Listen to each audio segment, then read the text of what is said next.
महानगर पालिका इलेक्शन में कांग्रेस और राष्ट्रवादी कांग्रेस पार्टी को किसी भी अल्पसंख्यक इलाके में, किसी भी माइनॉरिटी इलाके में वहां की जनता घुसने नहीं देगी। मजलिस का नंबर तो बाद में आएगा इंशाल्लाह, लेकिन वहां की जनता जो आज परेशान है, पहले ही लॉकडाउन से बहुत सारे लोग परेशान थे, छोटे छोटे रोजगार बिजली के ऊपर चलते हैं और ये आपने लोड शेडिंग का नया सिलसिला करके छोटे रोजगारों की कमर तोड़ रहे हैं।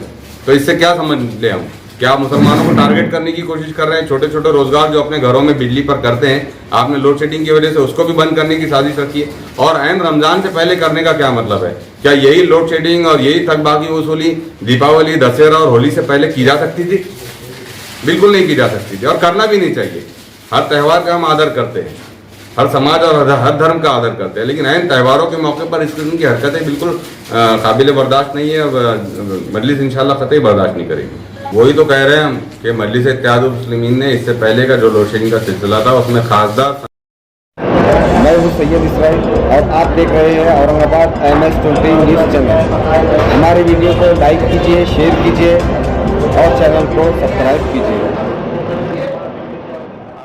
समेत 18 लोगों के ऊपर केस दर्ज किए गए थे, जो आज भी हमारे लोग जो है तो मुकदमात झेल रहे हैं।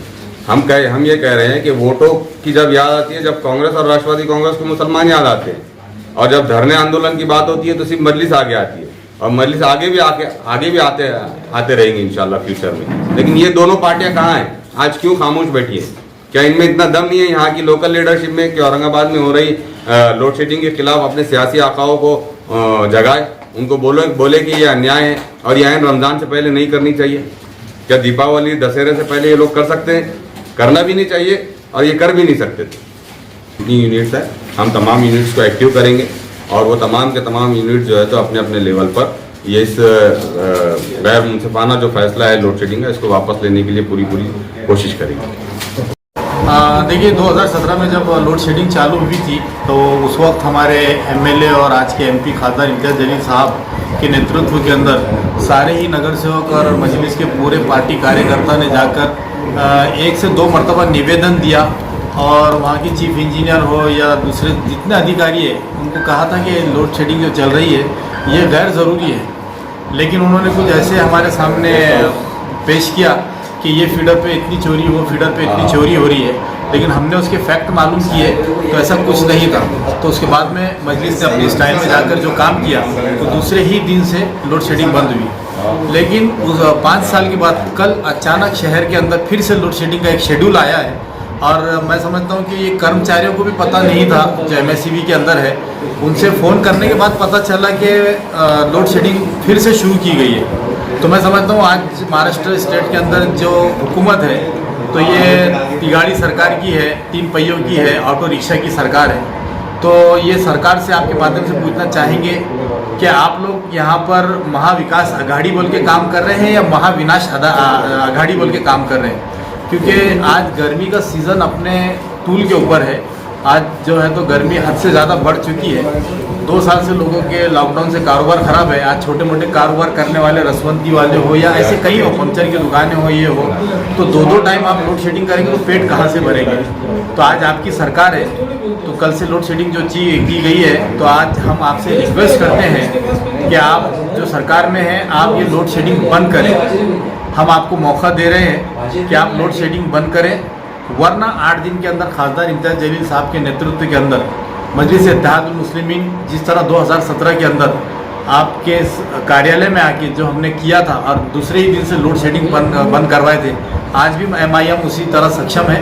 अगर आपने ये लोड शेडिंग जल्द से जल्द बंद नहीं करवाई तो फिर हमको लोगों के लिए, गरीब आवाम के लिए रोडों पे उतरना पड़ेगा। हम समझते हैं कि रमज़ान का महीना आने की वजह से जानबूझ के किया जा रहा है। हम समझते हैं कि 14 अप्रैल की वजह से जानबूझकर किया जा रहा है। डॉक्टर बाबा साहेब अम्बेडकर की जयंती भी है, तो ये टारगेटेड काम किए जा रहे हैं। और महाविनाश आघाड़ी से यही कहेंगे कि लोगों का विकास करें, ना कि विनाश करें। अगर इतने पे आप अगर लोग नहीं समझेंगे तो MIM खासदार इम्तियाज़ जलील साहब के नेतृत्व के अंदर सारे पब्लिक को लेकर आपके ऑफिस के ऊपर पहुँच आपसे सवाल करेगी कि जो पार्टी की क्या भूमिका है। जनता परेशान, हम तो अपनी भूमिका अपनाएंगे, राष्ट्रवादी काँग्रेस त्यांचं झालं पण तुम्ही काय करणार? आइंदा भी करेंगे। हम जाएंगे, हम अपने तरीके से हल्ला बोल करेंगे, हम धरने आंदोलन करेंगे, लेकिन हम जनता को ये बता देना चाहते हैं कि जो सरकार आपके विकास का दम भरती है, जो पार्टियां आपके विकास का दम भरती है, आपको मूलभूत सुविधाएं देने की बात करती है, आज वो कहाँ है? ये जनता का सवाल है जो हम आपके माध्यम से कांग्रेस और राष्ट्रवादी कांग्रेस पार्टी के लोगों तक पहुंचाना चाहते हैं। अगर ये नहीं जागे तो हम एडमिनिस्ट्रेशन के साथ साथ इनके घरों पर भी जाएंगे।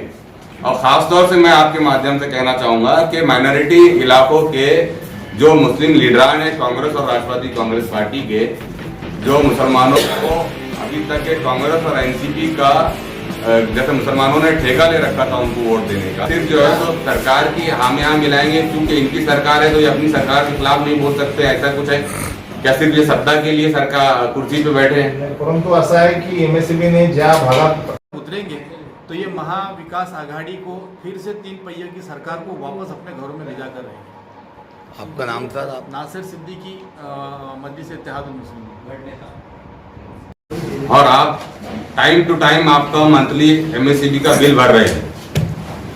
आपके इलाके के 100 मकानात में से 20 लोग 25 लोग भर रहे हैं, 70 नहीं भर रहे हैं। हम मान के चलते हैं कि 70 नहीं भर रहे हैं, लेकिन उसकी सजा 30 लोगों को क्यों दे आप?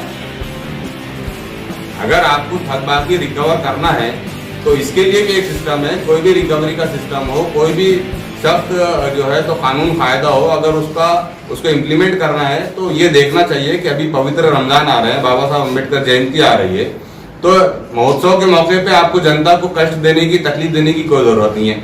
अगर आपको इतनी थकबाकी की फिक्र थी तो इतने महीनों पहले तक आपको फिक्र क्यों नहीं हुई?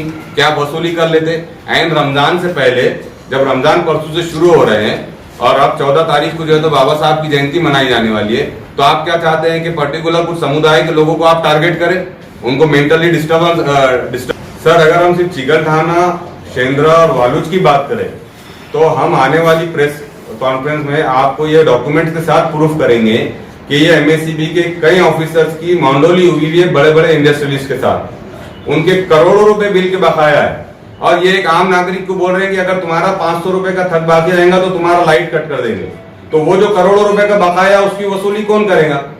इसलिए कि तुम्हारी उनसे सेटिंग चलती है, या अधिकारियों की उनकी सेटिंग चलती है। कई अधिकारियों ने तो उनको इलीगल कनेक्शन देके बैठे हैं। तो हम आने वाली प्रेस कॉन्फ्रेंस में डॉक्यूमेंट्स के साथ आपके सामने वो प्रोवाइड करेंगे। तो सीधी सीधी बात यह है कि सर, चाहे मंदिर में श्लोक बजे, मस्जिद में अजान हो, ये अब धर्म की राजनीति इंशाल्लाह महाराष्ट्र में नहीं चलेगी। यहाँ का आम नागरिक जाग चुका है और मजलिस इत्तेहादुल मुस्लिमीन यही पैगाम लोगों को दे रही है कि आप धर्म से ऊपर उठ के बात करिए, विकास की बात कीजिए, अपने मसाइल की बात कीजिए और उन्हीं लोगों को मौका दीजिए जो आपकी बात करते हैं। धर्म से ऊपर उठकर हमको सबको सोचना पड़ेगा, तब देश तरक्की करेगा, राज्य तरक्की करेगा और शहर तरक्की करेगा। महानगर पालिका इलेक्शन में कांग्रेस और राष्ट्रवादी कांग्रेस पार्टी को किसी भी अल्पसंख्यक इलाके में, किसी भी माइनॉरिटी इलाके में वहाँ की जनता घुसने नहीं देगी। मजलिस का नंबर तो बाद में आएगा इंशाल्लाह, लेकिन वहाँ की जनता जो आज परेशान है, पहले ही लॉकडाउन से बहुत सारे लोग परेशान थे, छोटे छोटे रोजगार बिजली के ऊपर चलते हैं और ये आपने लोड शेडिंग का नया सिलसिला करके छोटे रोजगारों की कमर तोड़ रहे हैं। तो इससे क्या समझ ले हम? क्या आप मुसलमानों को टारगेट करने की कोशिश कर रहे हैं? छोटे छोटे रोजगार जो अपने घरों में बिजली पर करते हैं, आपने लोड शेडिंग की वजह से उसको भी बंद करने की साजिश रखी है। और ऐन रमजान से पहले करने का क्या मतलब है? क्या यही लोड शेडिंग और यही थकबाकी वसूली दीपावली, दशहरा और होली से पहले की जा सकती थी? बिल्कुल नहीं की जा सकती थी और करना भी नहीं चाहिए।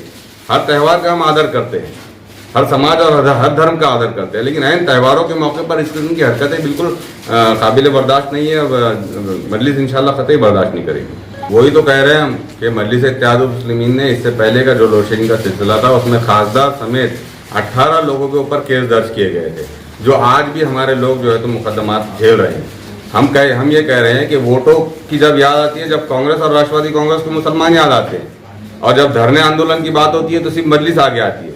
और मजलिस आगे भी आते रहेंगे इंशाल्लाह फ्यूचर में। लेकिन ये दोनों पार्टियां कहाँ हैं? आज क्यों खामोश बैठी है? क्या इनमें इतना दम नहीं है यहाँ की लोकल लीडरशिप में कि औरंगाबाद में हो रही लोड शेडिंग के खिलाफ अपने सियासी आकाओं को जगाए, उनको बोले कि ये अन्याय है और ये ऐन रमजान से पहले नहीं करनी चाहिए?